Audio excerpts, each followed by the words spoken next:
Tetris.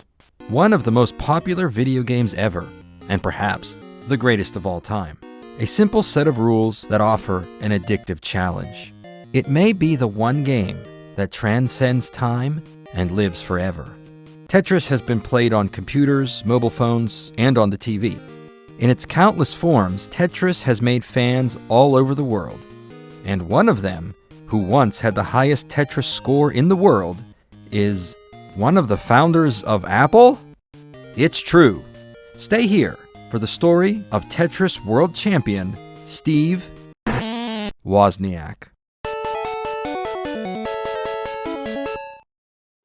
When it comes to Tetris, no formal introduction is needed. But in case you haven't paid attention, the game was created by Alexei Pajitnov behind the Iron Curtain in the USSR in 1984. The game passed through to the free world through some licensing deals by various companies, including Sega and Atari Games. But eventually the rights went to Nintendo, who brought the game to the masses by releasing versions for the Nintendo Entertainment System and Game Boy in 1989, with a few sequels and variants following in years after. Today, the game is owned by the Tetris Company, which I guess means Tetris became self-aware and then emancipated itself. Most younger gamers who didn't have access to computers first learned of the game in Nintendo Power, the in-house publicity arm of Nintendo of America. Part of Nintendo's strategy was to bundle Tetris with the Game Boy upon release, making it an instant killer app as millions of people, including a large number of adults, ran out to get a Game Boy, simply to get a quick fix of Tetris. There's something else in Nintendo Power that connects where all of this is going.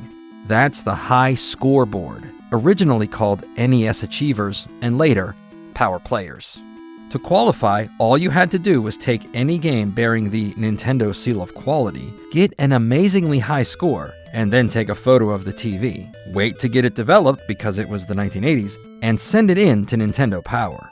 They made it look like Mom is willing to help out, but my mom just yelled at me to quit wasting film because it never worked. Now, I remember this from back in the old days. As a kid, I had loads of free time, and did actually compare my own scores with the ones in Nintendo Power.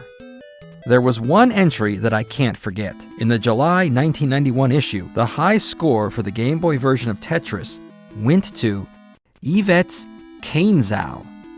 Now, I clearly remember this because when I read it, I literally said out loud, Yvetz? What the heck kind of name is that? That is the weirdest name I have ever seen. Who would name their kid Yvetz? This crazy name and insanely high score always stuck in my mind. Time moved on, as it always does, and in the present day, Apple co-founder Steve "The Woz" Wozniak disclosed on his own website, woz.org, that he was the mysterious Yvetz. In an email he posted there, a fan asks Woz if he is still interested in computer games. Woz replied, I am extremely good at Tetris on the Game Boy and had my name listed in Nintendo Power magazine a few times in the early days for my top scores. After they wouldn't print my name anymore, I submitted an entry with my name spelled backwards, Yvetz Kainzow, and they printed it. When I saw the issue, I'd forgotten that I'd sent it in and was worried that someone was challenging my own level. My current high score is 702,000 and my goal is 750,000. I gave Game Boys to Gorbachev and Bush when they were in office. A week or so later, Bush had heart problems. On TV he was shown playing the Game Boy in the hospital. Whoa, wait, what? That's a lot to digest. Woz had a subscription to Nintendo Power? He gave Bush and Gorby Game Boys? Now, I do remember Yvetz Kainzow from way back when, but Woz was in Nintendo Power several times? Let's search the all-knowing trash heap called Google and see if it all checks out. Well, the trash heap doesn't lie. In the October-November 1990 issue of Nintendo Power, there was a high score of 507,110 on the Game Boy version of Tetris by one Steve Wozniak of Los Gatos, California. What's more, as a high-profile person, Nintendo Power actually printed photos of Woz when he got the high score in the January 1991 issue. Woz says he got that score on July 26, 1990. So not only does he have an unbeatable Tetris score, and he somehow pulled off the miracle of taking a clear photo, just barely, he also did it aboard the famous Concorde supersonic jet. Talk about a trifecta. The next issue, February 1991, didn't feature Woz, and none of the scores were close to his. Actually, about 6 months go by, and there weren't any more mentions of Woz. This is probably where he says he sent newer scores, and Nintendo Power didn't print them. But he would turn up again in July 1991 with his name spelled backwards, Yvetz Kainzow, with a crushingly high score, 546,145 points. I just can't imagine the Woz sitting at home, just chillin', reading Nintendo Power. Then he forgot about the high score, and then thought Yvetz was someone else? It must have been a funny sight. The statement about the Game Boys going to world leaders also checks out, but Woz seems to have met them separately. It's worth noting that the 41st president, George H.W. Bush, was in the hospital on May 4th, 1991, which means that a lot of this was happening while Woz was getting rejected by Nintendo Power, and then came up with his alter ego, Yvetz. In 1993, the format of Power Players changed, and Nintendo Power issued a series of challenges on specific games. By this point, the NES, Super NES, and Game Boy were all active, with about 1,000 games released across all three machines. It made sense to keep things under control, as the feature never went past 2 pages.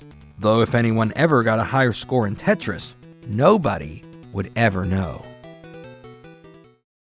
Tetris is far from the only quirky trivia associated with Woz. While his greatest achievement is the Apple II computer, prior to that, Woz programmed the arcade game Breakout for Atari in 1976. Steve Jobs was employed by Atari at the time, but he farmed out the project to his friend Woz. He programmed things so tightly that Nolan Bushnell and Atari couldn't figure out how to duplicate the process for mass production. It's also anecdotal evidence, but in the definitive, ultimate Apple biopic, Pirates of Silicon Valley, Woz is seen playing an Atari 2600 in a hospital bed while recovering from a plane crash that he had in 1981. Woz has said publicly that video games helped him rehabilitate his short-term memory loss that he suffered from after the accident. Okay, so Woz is an actual die-hard game fan and has the pedigree to prove it. But what of the high score? Does 546,165 still stand? After Nintendo Power, what was there? There are several outlets out there that try to stand as the official source of high score record keeping. Some recommend Twin Galaxies, which has operated since 1981.